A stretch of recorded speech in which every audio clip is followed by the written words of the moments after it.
Introduction. At some point, you have to stop asking yourself whether you are capable of more and start finding out, not by making a dramatic promise to change your entire life overnight, not by waiting for motivation to suddenly appear, and not by convincing yourself that fear will disappear if you think positively enough. You find out by doing something. Make the call you have been avoiding. Start the project you keep planning. Apply for the opportunity, even if you are not certain you will get it. Have the conversation you know you need to have. Set the boundary you have been too uncomfortable to set. Take the first step, then take another. This is what it means to stop playing small. It does not mean pretending that life is easy. It is not.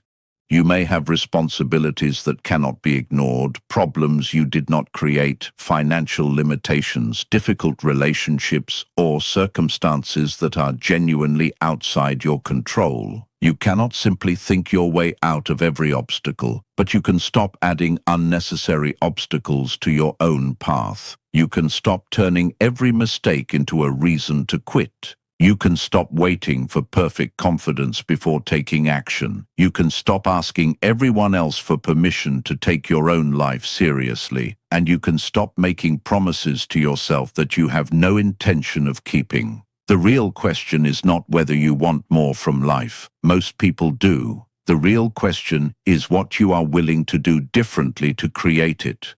Because wanting a better life without changing your behavior is only wishful thinking.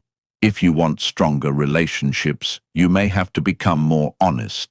If you want confidence, you may have to do things that make you uncomfortable. If you want discipline, you may have to keep going on days when you would rather stop. If you want a different future, you may have to give up routines that are keeping your present exactly the same.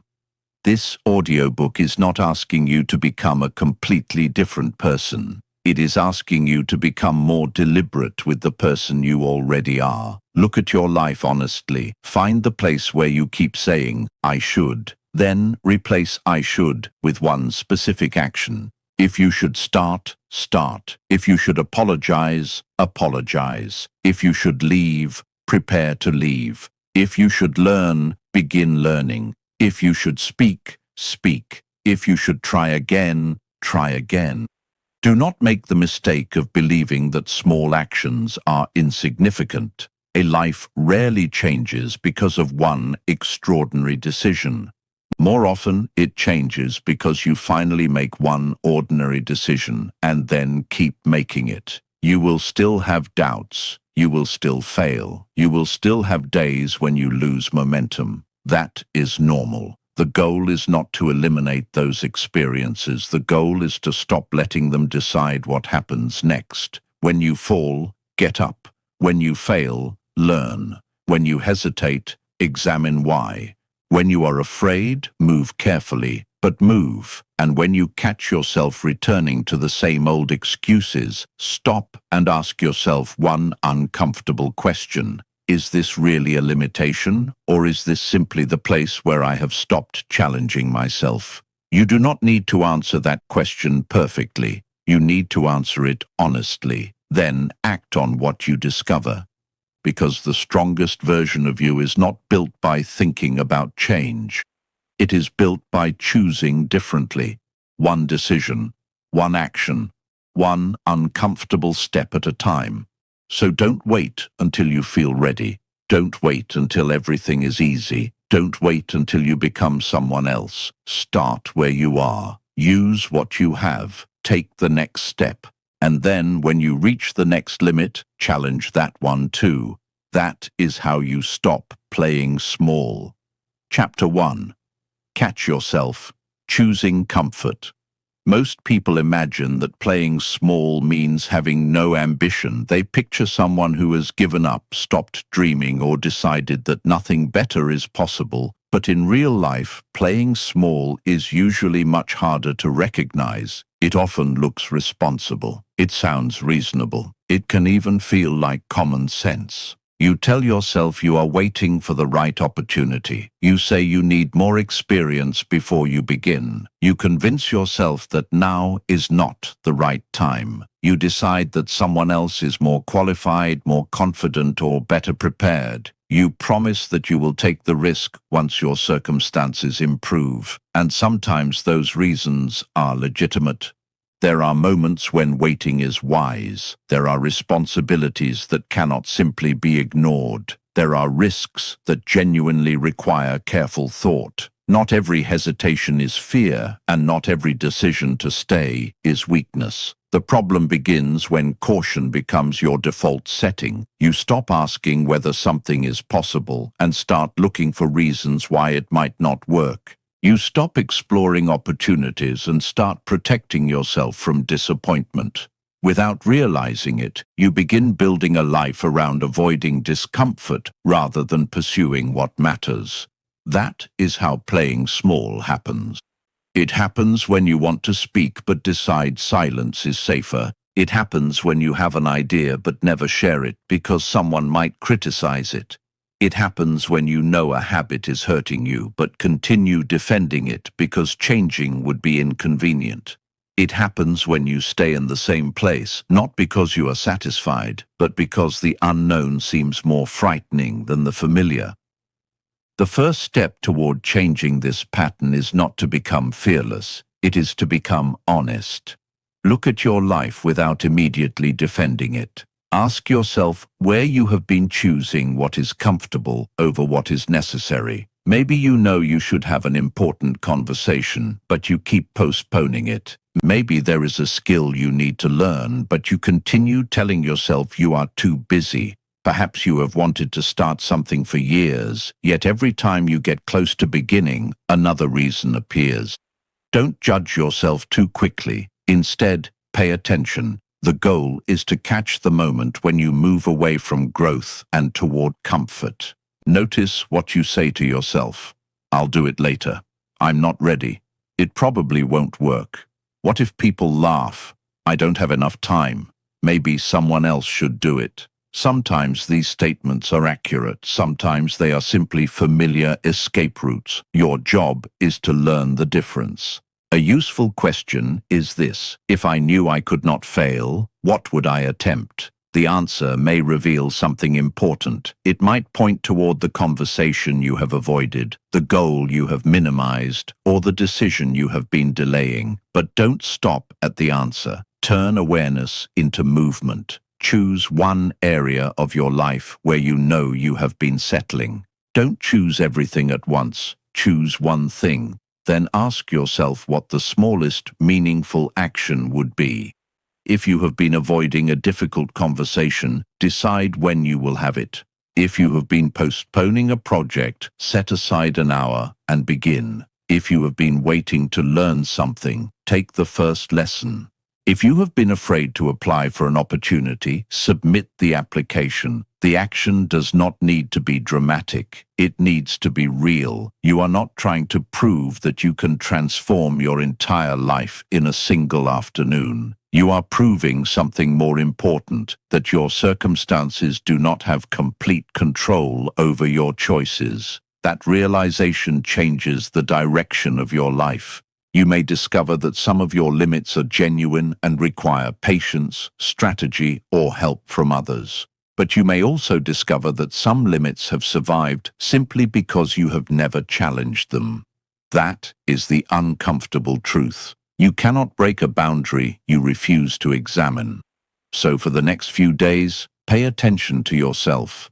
Notice every moment when you automatically choose the easier option, postpone the necessary action, or make your world smaller to avoid discomfort. Then pause. Ask yourself, am I making a wise decision, or am I protecting myself from something I don't want to face? You will not always get the answer right. You don't have to. You simply have to become more aware. Because once you can recognize yourself choosing comfort, you gain the opportunity to choose differently. And that is where change actually begins, not with a grand declaration, but with the moment you catch yourself reaching for the familiar and decide this time to take one step beyond it. Chapter 2. Challenge the excuse before you believe it. The moment you begin paying attention to your choices, you will notice something interesting. The biggest obstacle in front of you is not always the situation itself. Sometimes it is the explanation you give yourself for why you cannot move. The mind is remarkably good at creating convincing reasons to stay exactly where you are. You tell yourself you need more time, you need more knowledge, you need more money, you need more confidence, you need someone to support you, you need the circumstances to improve. Some of these things may be true. Preparation matters, resources matter, timing matters. But there is a difference between recognizing a genuine obstacle and using an obstacle as a permanent excuse. That difference can change the direction of your life. Imagine you want to change careers. You tell yourself you cannot begin because you do not have enough experience. Perhaps that is partly true. But what happens if you spend the next 3 years repeating the same sentence without learning the skill, building the experience, or taking the first step? The lack of experience is no longer simply a problem. It has become a reason to remain still. The same pattern appears everywhere. You want to improve your health, but you say you are too busy. You want to start a business, but you say you need more money. You want to write, but you say you are not talented enough. You want to speak up, but you say you don't want to create conflict. You want to leave an unhealthy situation, but you tell yourself that starting over would be too difficult. Again, some of these concerns may be legitimate. Life is not a motivational poster. Sometimes you genuinely cannot make a major change immediately. But even when the final decision must wait, there is often something you can do today. That is the question you need to learn to ask. What part of this problem is actually within my control? If you cannot leave today, can you make a plan? If you lack experience, can you begin learning? If you do not have enough money, can you start saving or researching alternatives? If you are afraid of rejection, can you make one small attempt? If you don't know what to do next, can you find someone who has already done it? This is how you challenge an excuse without pretending that obstacles do not exist. You stop asking, "Why can't I?" You start asking, "What can I do from here?" That question puts you back in the driver's seat. There is another kind of excuse that is even more difficult to recognize because it sounds intelligent. It is the excuse of endless preparation.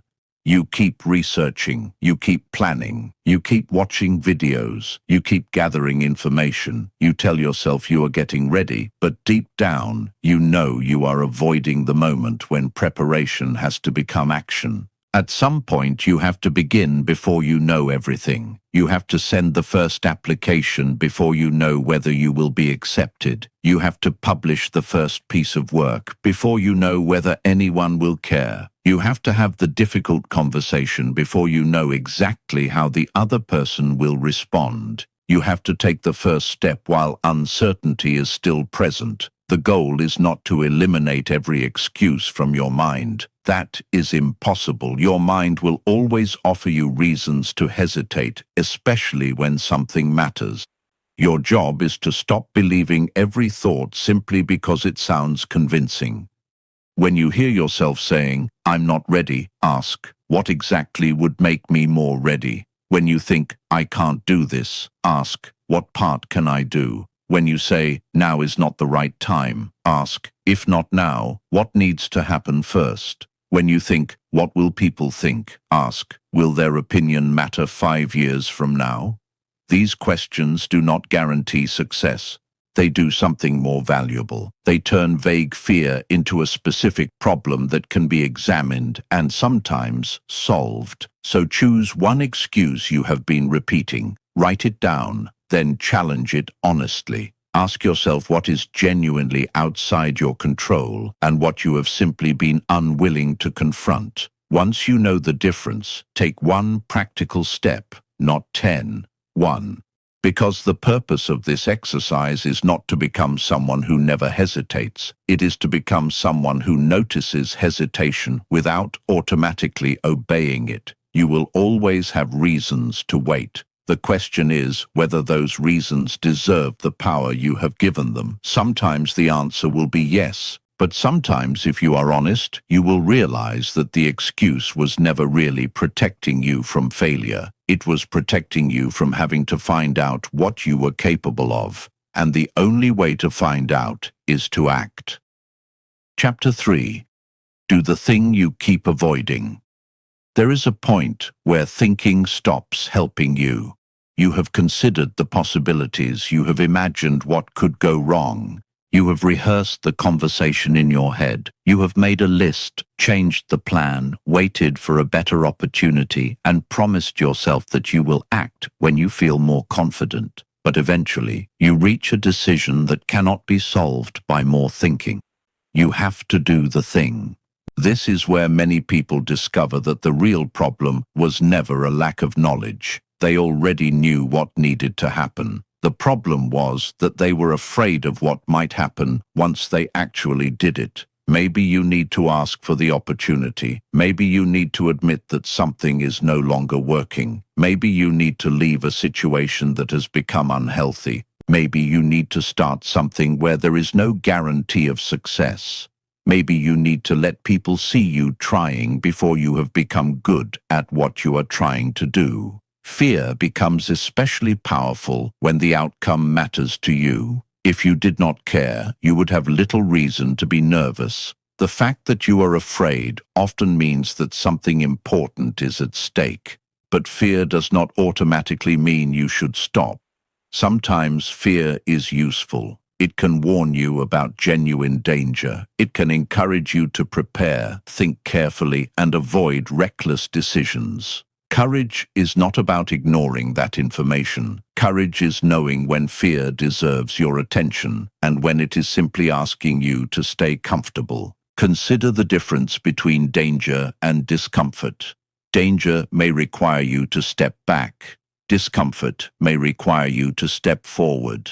The difficulty is that your mind does not always make the distinction clearly. It may treat embarrassment like disaster. It may treat rejection like permanent failure. It may treat uncertainty as evidence that you are making the wrong choice. So you need to become more precise. Ask yourself, what am I actually afraid will happen? Not, I'm scared. Be specific. Are you afraid someone will say no? Are you afraid you will look inexperienced? Are you afraid you will make a mistake? Are you afraid people will criticize you?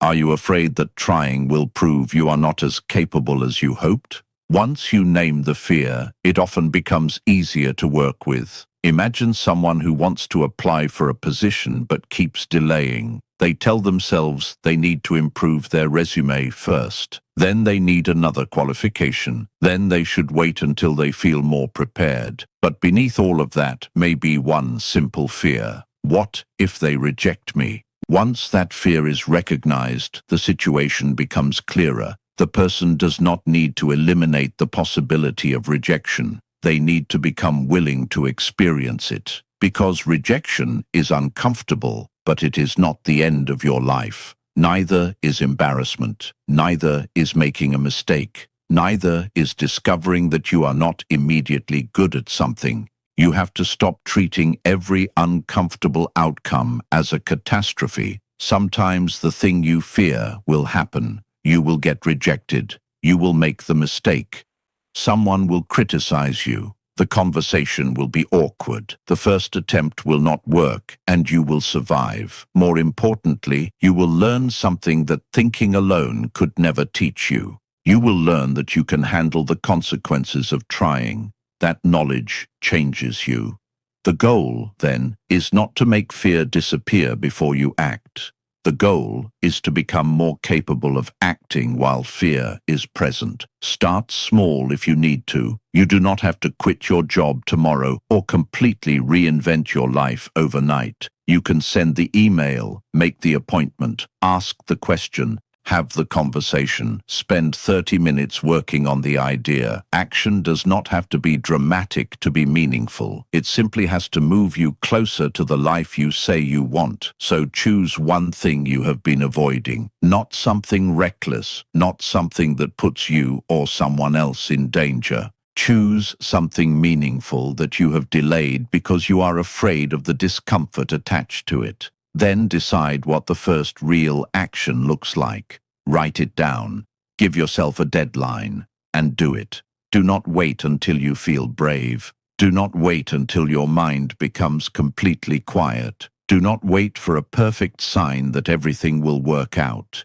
Take the step with the uncertainty still there. You may discover that the outcome is not what you hoped for. That is possible. But you may also discover something far more valuable. The fear you spent months avoiding was never as powerful as you imagined, and even if the outcome disappoints you, you will have gained something. You will have evidence that you can face uncertainty without running from it. That is how courage develops, not through one heroic moment, but through repeated experiences of doing what matters despite the possibility of discomfort. So stop asking yourself, how do I become fearless? Ask a better question. What would I do next if I accepted that fear is allowed to come with me? Then take that next step. Fear can walk beside you. It just does not get to choose the direction. Chapter 4. Start before you feel ready. One of the easiest ways to remain stuck is to keep waiting for the moment when you finally feel prepared. You tell yourself that you need more knowledge, more confidence, more experience, or a better plan. You promise that once everything is in place, you will begin. But life rarely gives you that kind of certainty. Most meaningful decisions come with incomplete information. You rarely know exactly how things will unfold before you take the first step. The person who waits until every doubt disappears may spend years standing at the starting line. This does not mean you should act carelessly. Preparation matters, thinking matters, planning can save you from unnecessary mistakes. But there is a point when preparation stops improving your chances and starts protecting you from the discomfort of beginning. That is the point you need to recognize. Maybe you have been researching the same idea for months, but have not actually tested it. Perhaps you keep rewriting your plan because the first version feels imperfect. Maybe you are waiting to become confident enough to speak, create, lead, apply, or try. Ask yourself honestly, am I preparing or am I postponing? The difference is simple. Preparation eventually produces action. Postponement produces another reason to wait. You do not need to know everything before you begin learning. You do not need to be an expert before you share your first attempt. You do not need complete confidence before entering a new situation. In many cases, the experience you are waiting for can only be gained by doing the thing you are afraid to start. Think about learning to drive. You could spend months reading about driving, watching videos, and memorizing instructions, but eventually you have to sit behind the wheel. You learn by experiencing the road, making small corrections, and becoming more capable through practice. Life works in much the same way. You learn how to communicate by having conversations. You build confidence by taking risks. You develop discipline by keeping commitments. You improve your work by producing it. You discover whether an idea has potential by testing it. Action gives you information that thinking alone cannot provide. So instead of asking, am I ready? Ask, what would being ready enough look like?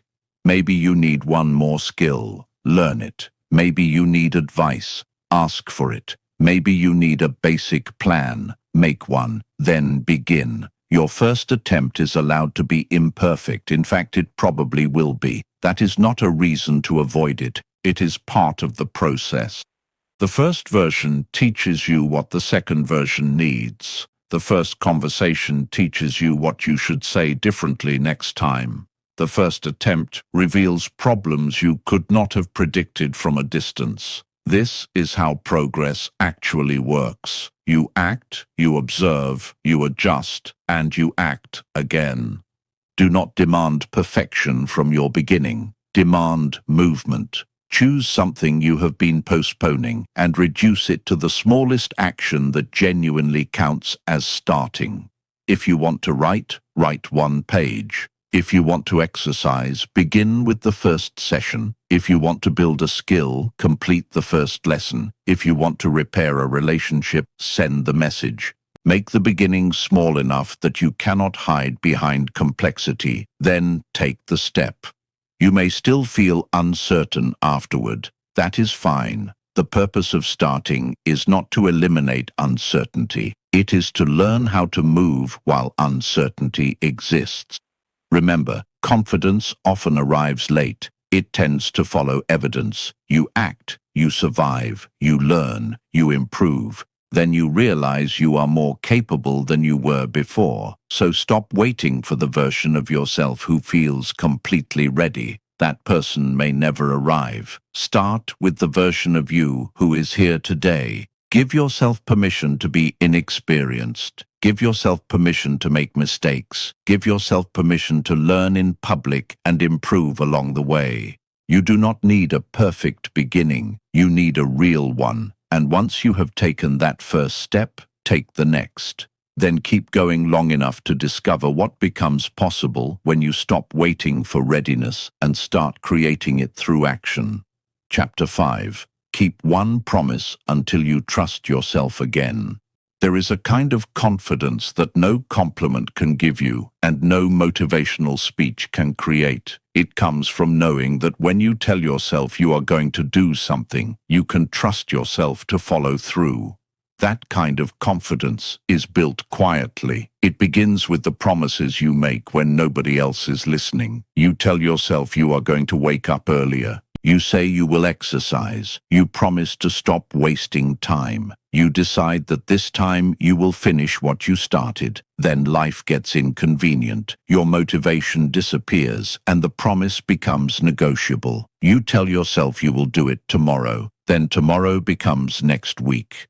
Eventually, something subtle happens. You may still believe in your potential, but you stop believing in your own word.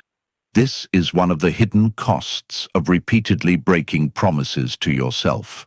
Every time you say you will act and then choose not to, you create evidence that your intentions are not reliable. You begin to expect yourself to quit. You make plans without trusting that you will keep them.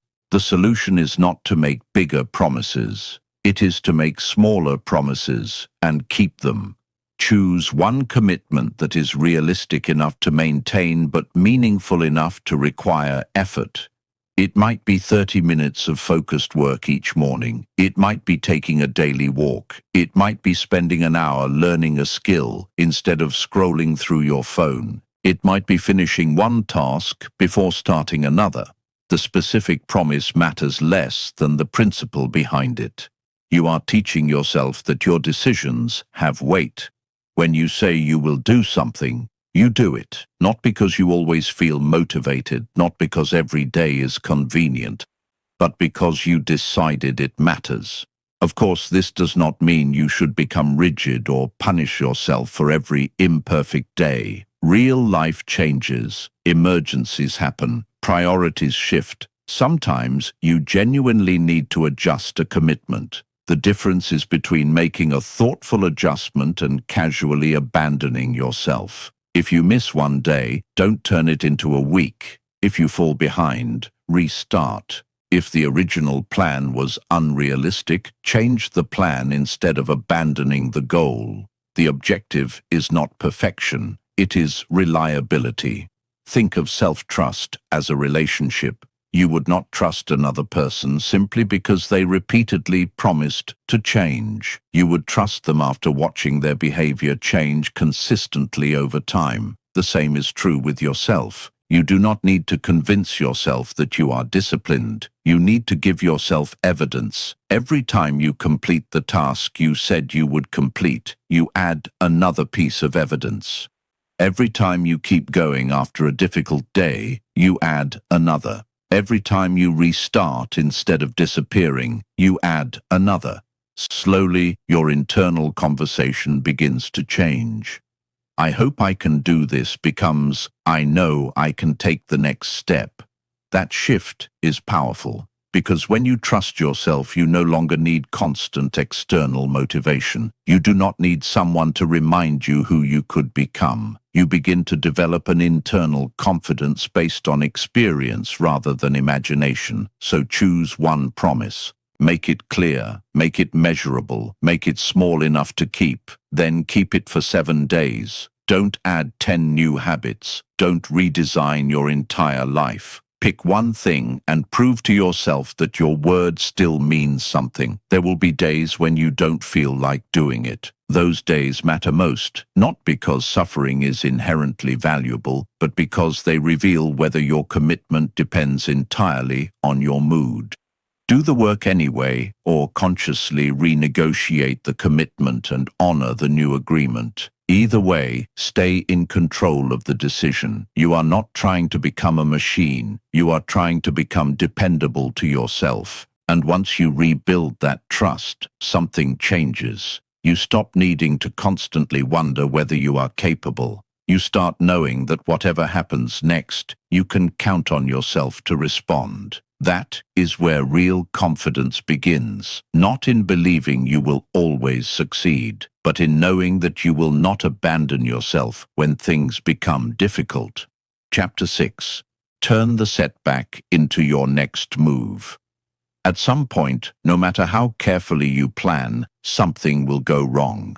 The opportunity will not work out. Someone will say no. You will make a decision you regret. A project will fail. You will lose momentum. You may even disappoint yourself after promising that this time would be different. This is where many people quietly return to playing small, not because they failed, but because of what they decide the failure means.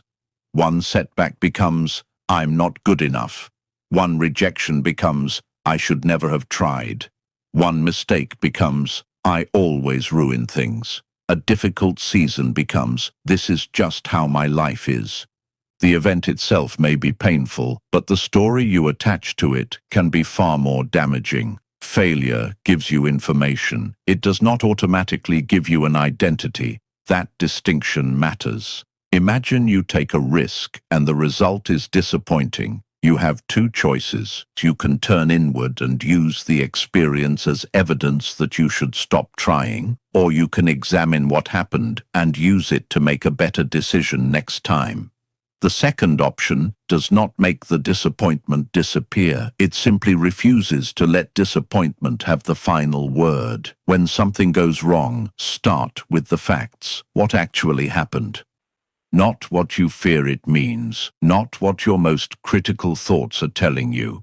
What happened? Maybe you applied for a position and were rejected. The fact is that you were not selected. That is all you know for certain. It does not automatically mean you are incapable, unintelligent, or destined to fail. Now ask a second question. What can this teach me? Perhaps your application needed improvement. Maybe you lacked a particular skill, perhaps you did not prepare well enough for the interview, or perhaps another candidate simply matched the role more closely. The point is to learn without turning the lesson into self-punishment. Then comes the most important question. What is my next move? This question prevents you from becoming trapped inside the setback.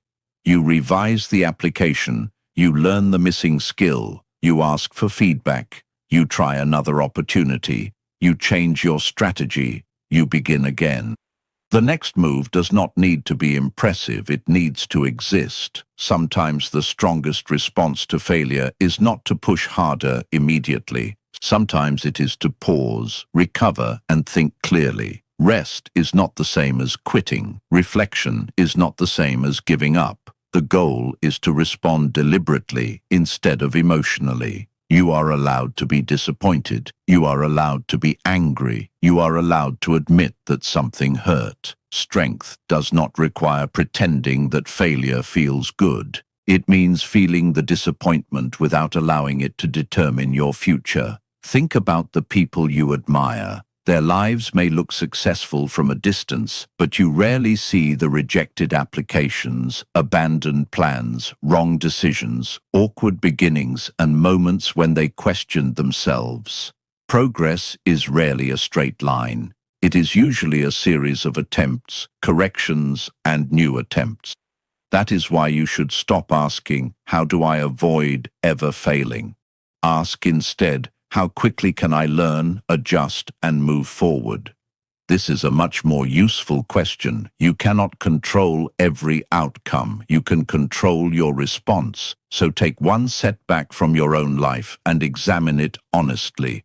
Write down what happened. Separate the facts from the story you created around them. Identify one lesson. Then decide on one next action. Maybe you need to apologize. Maybe you need to change your strategy. Maybe you need to try again. Maybe you need to choose a different direction. Whatever the answer is, take the next step. Do not waste the experience by simply suffering through it. Use it.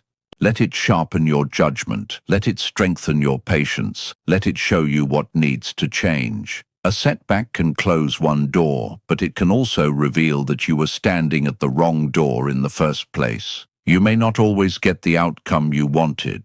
You may not always understand why things happened, but you can decide what happens next. That decision is where your power begins. So when life knocks you backward, don't ask only, why did this happen to me? Ask, now that this has happened, what will I do next? Then answer with action. Because your strongest self is not the person who never falls behind. It is the person who knows how to find the next step after they do. Chapter 7. Raise the standard you live by. At some point, changing your life requires more than setting another goal. You have to change the standards you use to make everyday decisions.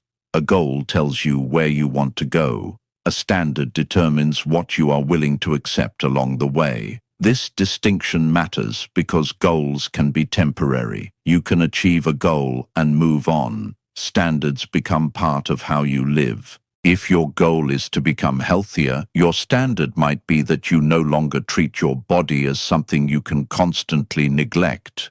If your goal is to become more confident, your standard might be that you stop avoiding every situation that makes you uncomfortable. If your goal is to build a better career, your standard might be that you consistently develop your skills instead of waiting for opportunities to find you. The strongest changes often begin when you stop asking, what do I want? And start asking, what am I no longer willing to tolerate from myself? This is not about becoming harsh or demanding for the sake of it.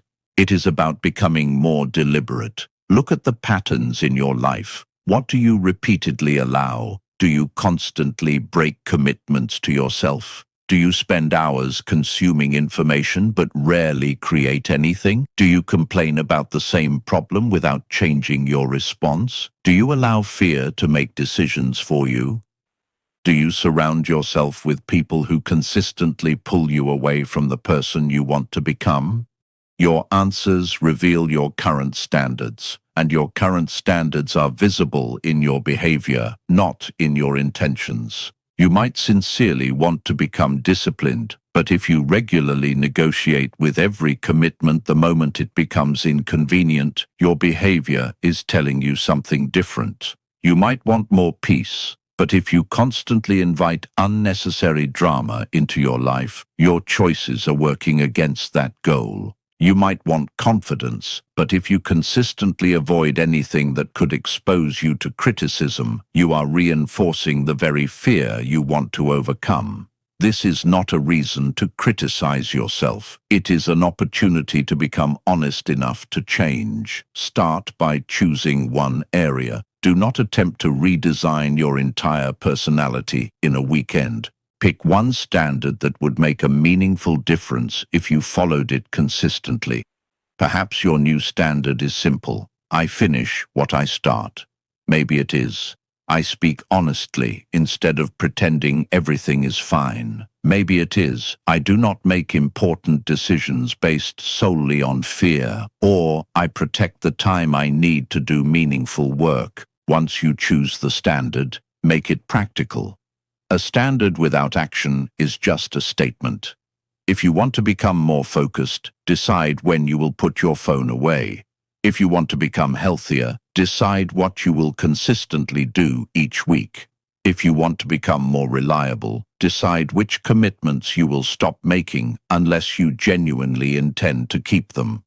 Make your standard visible in your calendar, your habits, and your choices. You will not follow it perfectly. That is not the point. The point is to notice when you fall below it and return to it quickly.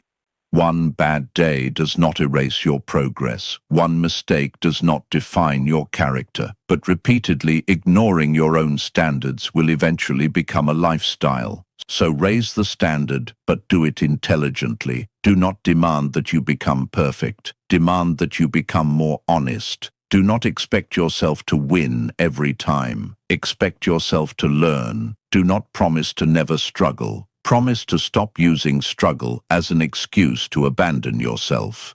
The people you become tomorrow are shaped by what you repeatedly accept today. Every time you tolerate a habit that weakens you, you reinforce it. Every time you act according to the person you want to become, you strengthen that identity. So choose carefully. Decide what matters. Decide what you will no longer excuse. Decide what you will consistently practice. Then let your actions prove that your standards are real. You do not need to announce your new standards to everyone around you. You simply need to live by them. Because eventually, the standard you repeatedly practice becomes the life you naturally live. And when your standards rise, your choices begin to change. When your choices change, your habits change. When your habits change, your direction changes. And when your direction changes, the person you are becoming changes with it. Chapter 8. Leave behind what keeps pulling you back. Growth is often described as adding something new to your life. Learn a skill, build a better habit, set a bigger goal, become more disciplined. All of these things matter, but there is another side of growth that people often ignore. Sometimes moving forward requires you to stop carrying what is keeping you there. You cannot always build a different future while protecting every part of your old life. This does not mean you have to abandon everyone who has known you, cut yourself off from your past, or suddenly become someone you do not recognize. It means becoming honest about what repeatedly pulls you away from the person you are trying to become. Maybe it is a habit you keep defending, even though you know it is costing you time and energy. Maybe it is an environment where you have become comfortable but no longer grow. Maybe it is a relationship that constantly leaves you exhausted, distracted, or doubting yourself. Maybe it is an old story you continue telling yourself, that you are not talented enough, not confident enough, not lucky enough, or simply not the kind of person who succeeds. Sometimes what holds you back is not something outside of you. It is an identity you have become attached to. You may have spent years saying, "I'm just not disciplined. I'm terrible with money. I always quit. I'm not good at speaking. I'm not a confident person." After repeating these statements long enough, they can begin to sound like facts, but often they are descriptions of your past behavior, not permanent definitions of who you are. You have to be careful with the stories you repeat, because eventually you start making decisions that keep proving them true. If you believe you always quit, you may stop trying when something becomes difficult, because quitting feels consistent with who you think you are. If you believe you are not confident, you may avoid situations that would have helped you become confident. If you believe you are incapable of change, you may interpret every setback as confirmation. Breaking that cycle requires action. Start by identifying what you need to release. Ask yourself, what am I continuing to do, tolerate, or believe that makes it harder to become the person I want to be? Be specific. Maybe you need to stop spending your evenings scrolling when you claim you want to build something meaningful. Maybe you need to stop saying yes to every request because you are afraid of disappointing people. Maybe you need to stop returning to a relationship that repeatedly damages your peace. Maybe you need to stop telling yourself that you will begin once you feel completely ready. Once you identify the problem, make one practical change. Remove the app, say no, create distance, change your routine, ask for help, set a boundary. Replace the old behavior with something that moves you forward. Do not underestimate the importance of this step. Your environment influences your behavior more than you may realize. If everything around you constantly encourages the person you are trying to outgrow, change becomes unnecessarily difficult. Make the better choice easier. Put the distractions farther away. Spend more time around people who encourage growth. Design your schedule around what actually matters. Create systems that support the person you are becoming. And remember, leaving something behind does not always mean making a dramatic exit. Sometimes it means quietly changing your relationship with it. You may still feel tempted to return. You may miss the familiarity. You may question whether you are making the right decision. That is normal. Familiar does not automatically mean healthy. Comfortable does not automatically mean good for you. Sometimes you feel uncomfortable because you are finally doing something different. So give yourself permission to outgrow what once felt normal. You are allowed to change your mind. You are allowed to change your habits. You are allowed to change your direction. You are allowed to become someone your past self would not immediately recognize. The question is not whether you can carry everything with you. The question is whether everything deserves to come with you. Choose carefully. Keep what strengthens you. Learn from what shaped you. Release what repeatedly weakens you.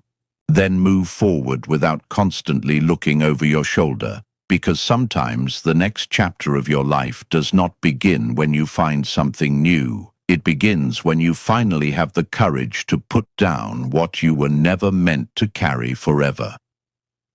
Chapter 9. Choose the challenge that makes you bigger. There comes a point when simply leaving your old habits behind is no longer enough. You can stop wasting time, distance yourself from unhealthy patterns, and become more disciplined, yet still feel as though something is missing.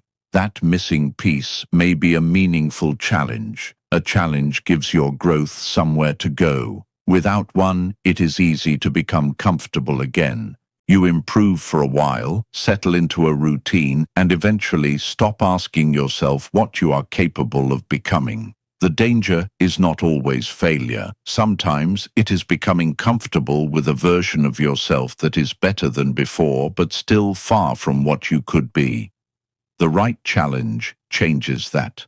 It asks something from you that your current habits cannot provide.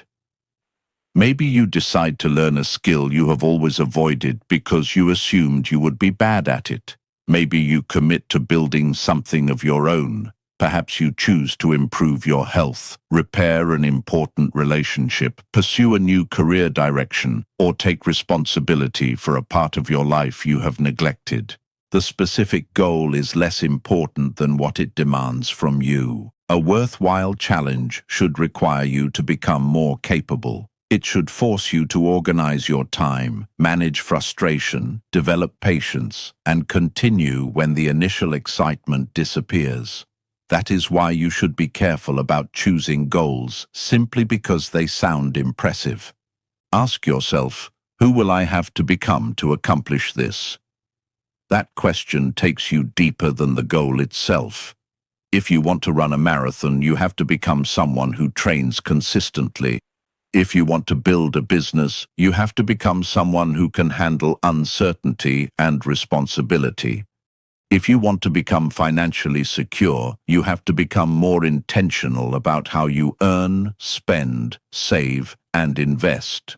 If you want stronger relationships, you have to become more honest, patient, and willing to have difficult conversations. The goal is not only something you achieve, it is something that reshapes you while you pursue it. This is why meaningful challenges can be so valuable. They reveal parts of yourself that comfort keeps hidden. You discover how you respond when progress is slow. You discover whether you can stay committed without constant praise. You discover how quickly you recover after disappointment. You discover whether your priorities are strong enough to survive inconvenience. These lessons are often more valuable than the achievement itself. But choose your challenge carefully.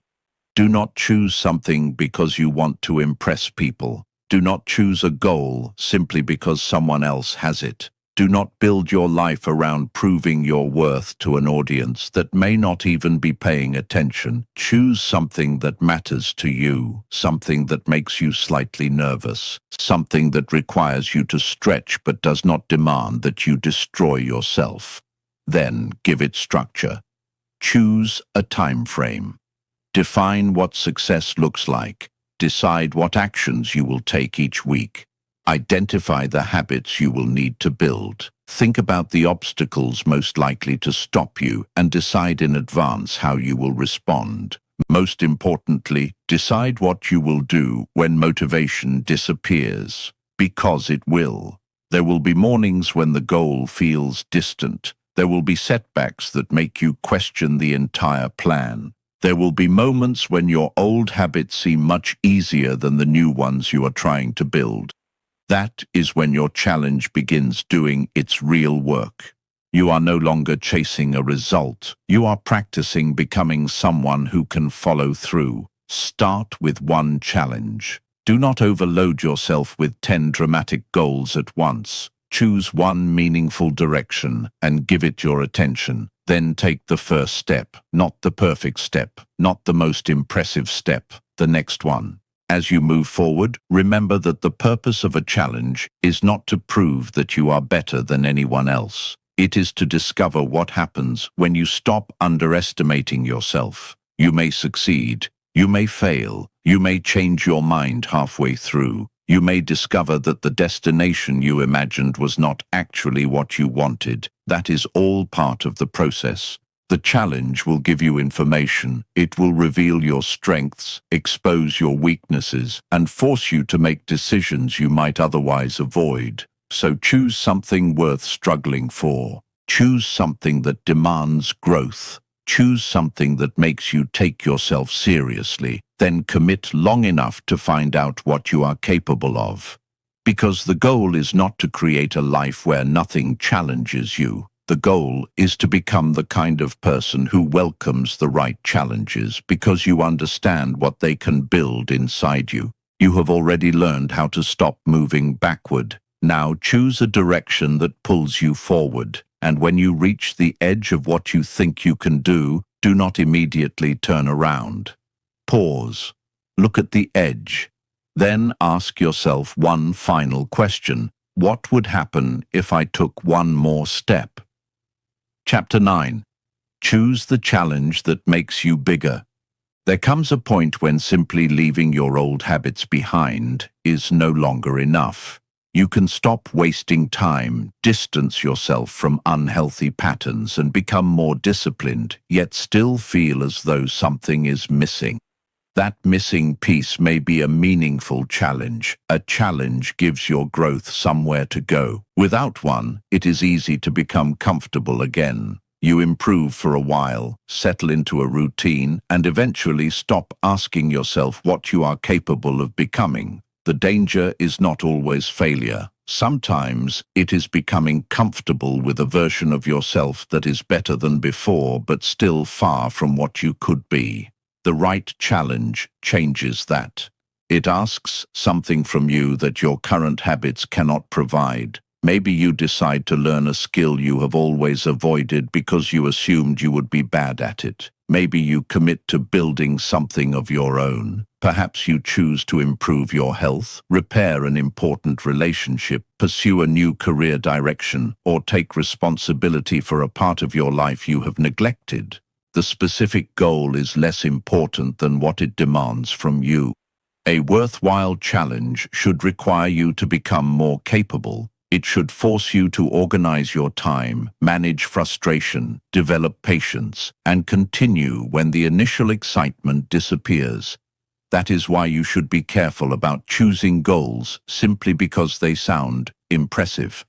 Ask yourself, Who will I have to become to accomplish this? That question takes you deeper than the goal itself.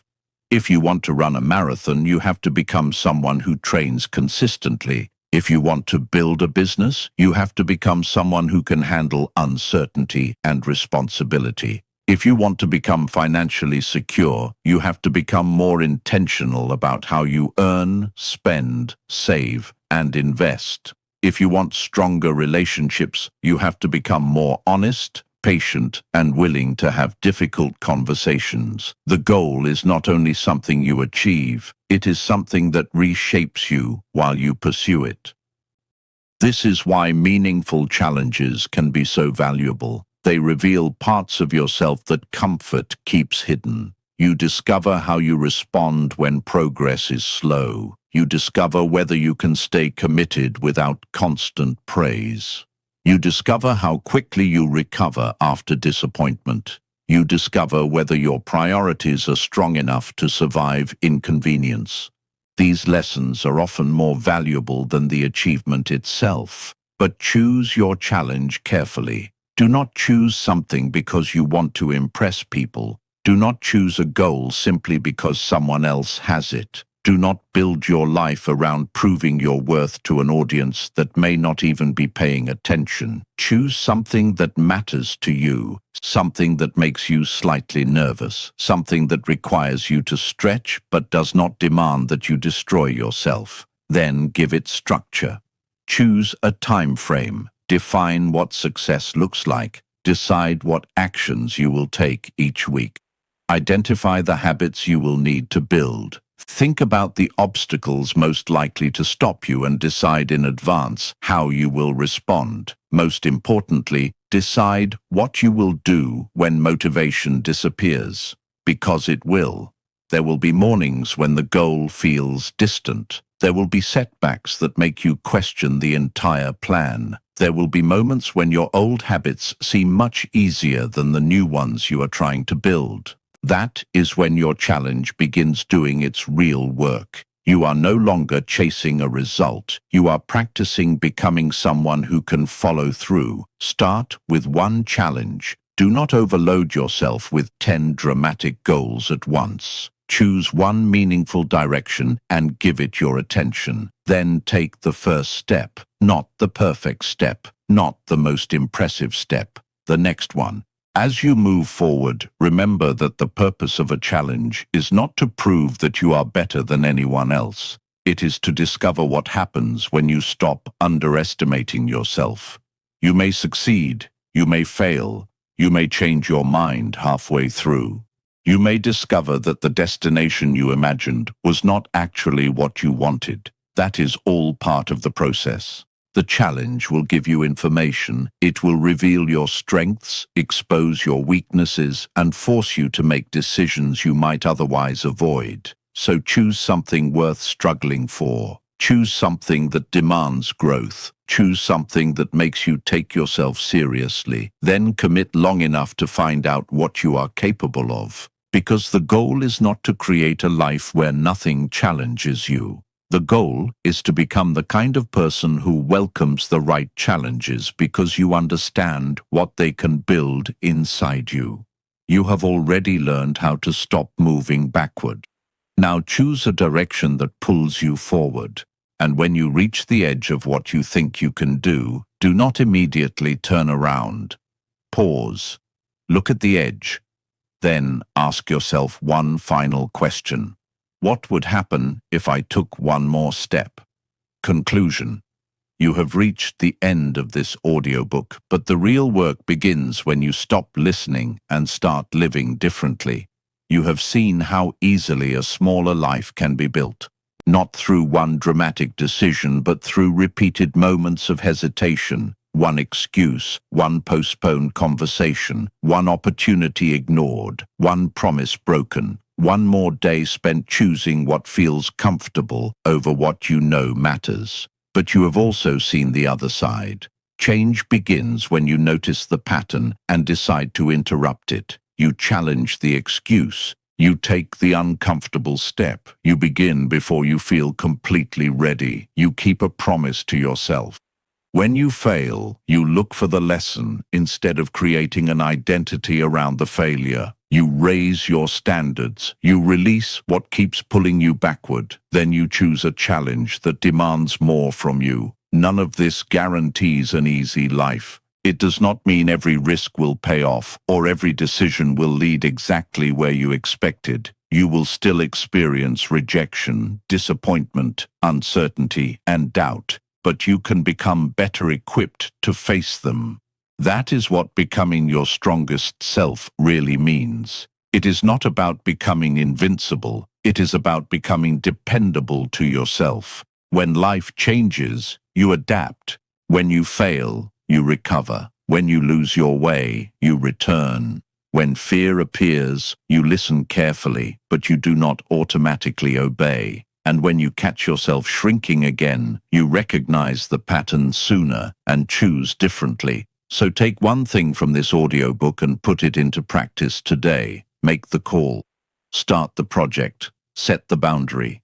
Keep the promise. Take the first step. You do not need to transform your entire life in a single moment. You only need to make the next decision with greater honesty and courage than the one you made yesterday. Your strongest self is not waiting somewhere in the future for you to discover them. You build that person through what you repeatedly do now. So stop waiting for permission. Stop waiting to feel ready. Stop making your life smaller just because a bigger one feels uncertain. Challenge yourself. Take the next step. And when you reach another limit, challenge yourself again. Because the goal was never to become fearless. The goal was to become unwilling to abandon your potential. Stop playing small. Your life is waiting for your next move.